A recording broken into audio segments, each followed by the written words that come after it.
राजकारणात टायमिंगला खूप महत्त्व असतं। एखादी निवडणूक जिंकणं जेवढं महत्त्वाचं असतं त्याहीपेक्षा जास्त महत्त्वाचं असतं ते जिंकल्यानंतर मिळालेल्या सत्तेचं वाटप कसं होतंय ते पाहणं।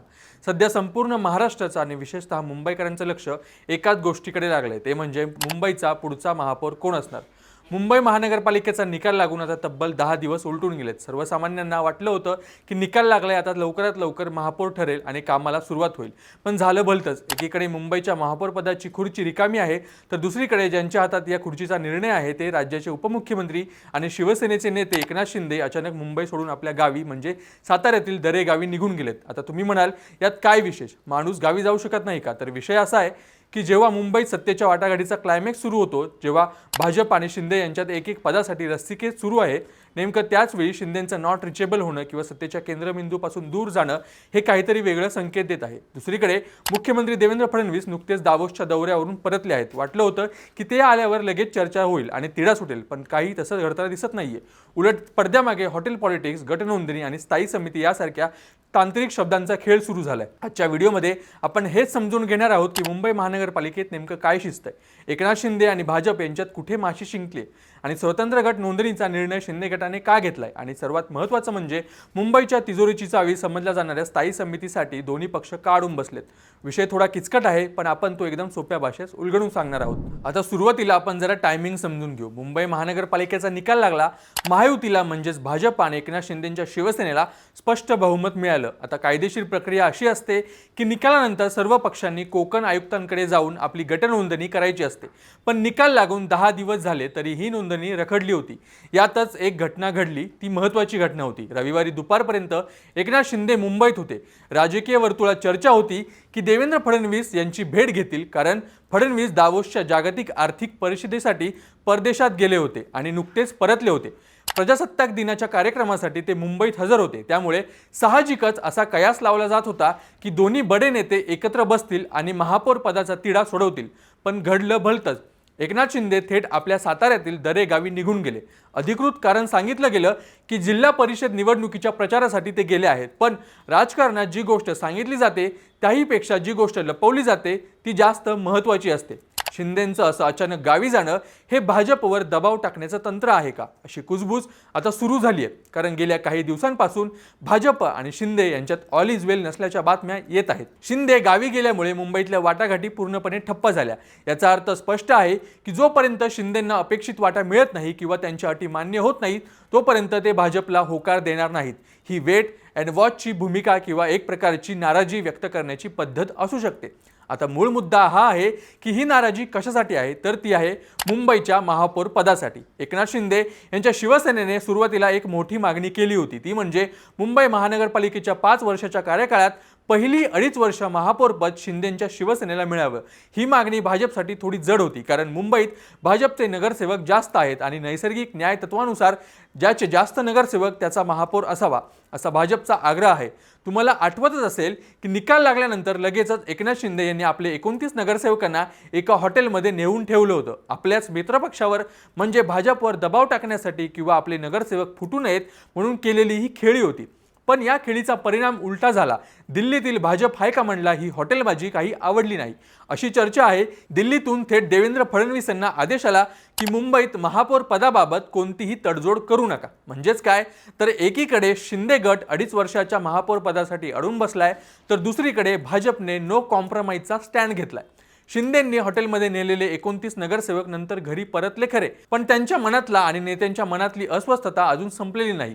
जेव्हा एखादा मित्र पक्ष दबावाचं राजकारण करतो तेव्हा दुसरा पक्ष सावध होतो। भाजपने नेमकं तेच केलं।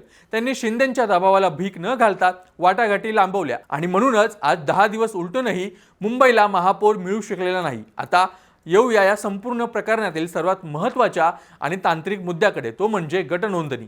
हे प्रकरण नेमकं काय आहे ते आधी नीट समजून घ्या, कारण पुढची 5 वर्ष मुंबई महानगरपालिका कशी चालणार हे यावरच अवलंबून आहे। कोकण आयुक्तांकडे नोंदणी करताना 2 पर्याय असतात। पहिला पर्याय भाजप आणि शिंदे सेनेने मिळून एकच संयुक्त गट म्हणून नोंदणी करणे। दुसरा पर्याय भाजपचा वेगळा गट आणि शिंदे सेनेचा वेगळा गट अशी स्वतंत्र नोंदणी करणे। सुरुवातीला चर्चा अशी होती की हे दोन्ही पक्ष मिळून एकच गट स्थापन करतील, पण आता मिळालेल्या माहितीनुसार एकनाथ शिंदे यांनी एक मोठा आणि धाडसी निर्णय घेतलेला आहे, तो म्हणजे ते आपल्या 29 नगरसेवकांची स्वतंत्र गट म्हणून नोंदणी करणार आहेत। आज दुपारी 1 वाजता वाजता 29 नगरसेवक दादरच्या स्वातंत्र्यवीर सावरकर स्मारकाजवळ जमतील। तिथून बाळासाहेब ठाकरेंच्या स्मृतीस्थळाचं दर्शन घेतील आणि मग बसने सिबडी बेलापूरच्या कोकण भवनात नोंदणीसाठी जातील। राहुल शेवाळे आणि शीतल म्हात्रे यांचं नेतृत्व करतील। पण शिंदेंनी संयुक्त नोंदणी का नाकारली यामागे एक मोठं राजकीय गणित आहे। जर संयुक्त नोंदणी केली असती तर महानगरपालिकेत भाजप आणि शिंदे सेनेचा मिळून एकच गटनेता असता। साहजिकच जास्त संख्याबळ असल्यामुळे तो गटनेता भाजपचाच असता। एकदा का भाजपचा गटनेता झाला की मग सभागृहात कोणता निर्णय घ्यायचा, कोणत्या प्रस्तावाला पाठिंबा द्यायचा हे सगळं भाजप ठरवणार। शिंदेंच्या नगरसेवकांना भाजप व्हीप पाळावा लागला असता। थोडक्यात काय तर महानगरपालिकेत शिंदे गटाचं स्वतंत्र अस्तित्व संपुष्टात आलं असतं आणि त्यांना भाजपचं धोरण स्वीकारावं लागलं असतं। शिवाय महानगरपालिकेत दोन्ही पक्षांना मिळून एकच कार्यालय मिळालं असतं। एकनाथ शिंदे यांना हे मान्य नव्हतं। त्यांना आपल्या पक्षाचं म्हणजे शिंदे सेनेचं गट स्वतंत्र अस्तित्व टिकवायचं होतं।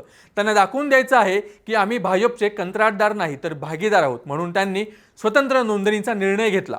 स्वतंत्र नोंदणीमुळे त्यांचा स्वतःचा गटनेता असेल, त्यांचा स्वतःचा व्हीप असेल आणि स्वतःच्या अटींवर भाजपला पाठिंबा देऊ शकतील।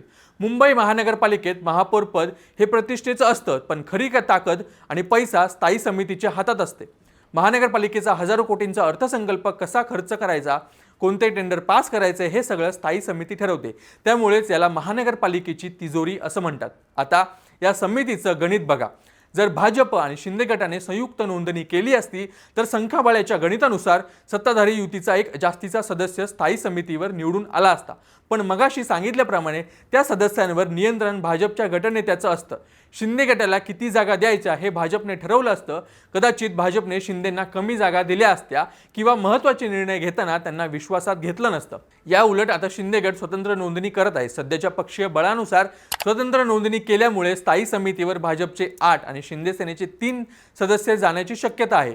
हे 3 सदस्य जरी कमी वाटत असले तरी ते स्वतंत्र असतील, म्हणजे स्थायी समितीत कोणत्याही प्रस्तावावर मतदान करताना हे 3 सदस्य गेम चेंजर ठरू शकतात।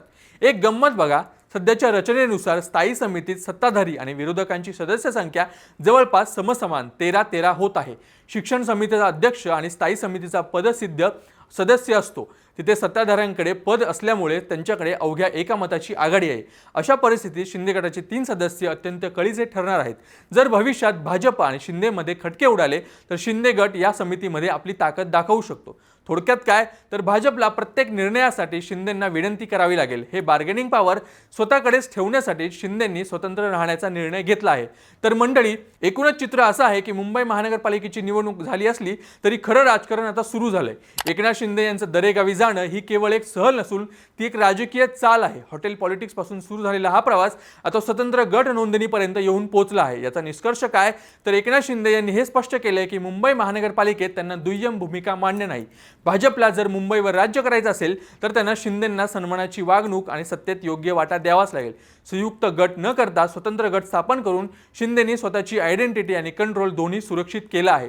पण याचा परिणाम काय होईल, यामुळे युतीत वितुष्ट येईल का की भाजप नमती भूमिका घेऊन महापौर पद शिंदेंना देईल हे पाहणं रंजक ठरणार आहे। येत्या काळात दादरच्या सावरकर स्मारकापासून कोकण भवन पर्यंतचा प्रवास हा मुंबईच्या भविष्याची दिशा ठरवणार आहे। एक गोष्ट नक्की की मुंबईकरांना स्थिर सरकार मिळण्यासाठी अजून थोडी वाट पाहावी लागणार आहे आणि तोपर्यंत दावोस ते दरे वाया मुंबई असं राजकीय नाट्य चालूच राहणार आहे। तुम्हाला काय वाटतं, एकनाथ शिंदेंनी स्वतंत्र गट नोंदणी करून योग्य निर्णय घेतलाय का की त्यांनी भाजपसोबत एकरूप व्हायला हवं होतं? तुमचं मत खाली कमेंट्स बॉक्समध्ये नक्की सांगा। आणि व्हिडिओ आणि हे राजकीय विश्लेषण तुम्हाला माहितीपूर्ण वाटलं असेल तर आपल्या थोडक्यात चॅनलला नक्की सबस्क्राईब करा।